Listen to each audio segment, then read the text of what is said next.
अस्सलाम वालेकुम viewers. Drama serial रूबरू इश्क की अगली एपिसोड में आप लोग देखेंगे कि वहाज और अयान ने सलवा और अलमीर दोनों ही की ज़िंदगी से खेला है और जो सलूक वहाज सलवा के साथ कर रहा है उस पर सलवा को खामोश नहीं रहना चाहिए, बल्कि अपनी सास, माँ या बहन को ज़रूर बताना चाहिए था, क्योंकि सलवा ने अपने घर वालों के लिए अपनी मोहब्बत कुर्बान की थी और उसकी ज़िंदगी का फ़ैसला उसके भाई ने किया था और भुगत सलवा रही है। वहाज अपनी बहन पर नज़र रख रहा है। वो नहीं चाहता कि अयान अलमीर से कोई रिश्ता रखे और जब वहाज अयान को समझाने की कोशिश करता है तो अयान अपनी जुनूनियत में आ जाती है और चिल्लाकर कहती है कि अलमीर मेरा इश्क है, जुनून है मेरा। पर वहाज उसकी दिलेरी को देखते हुए कहता है कि लेकिन मैं ऐसा होने नहीं दूंगा।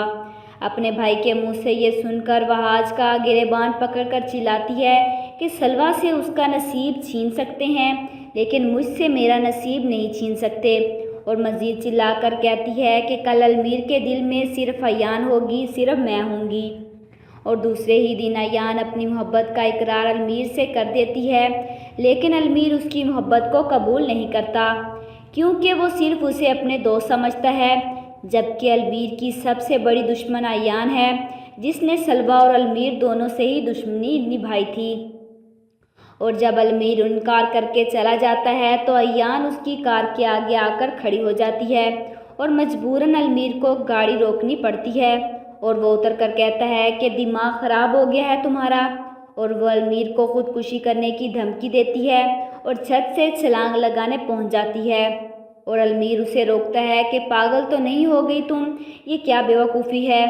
अयान चीख कर कहती है कि हाँ हाँ मैं पागल हो गई हूँ, मैं तुम्हारे लिए जान भी दे सकती हूँ।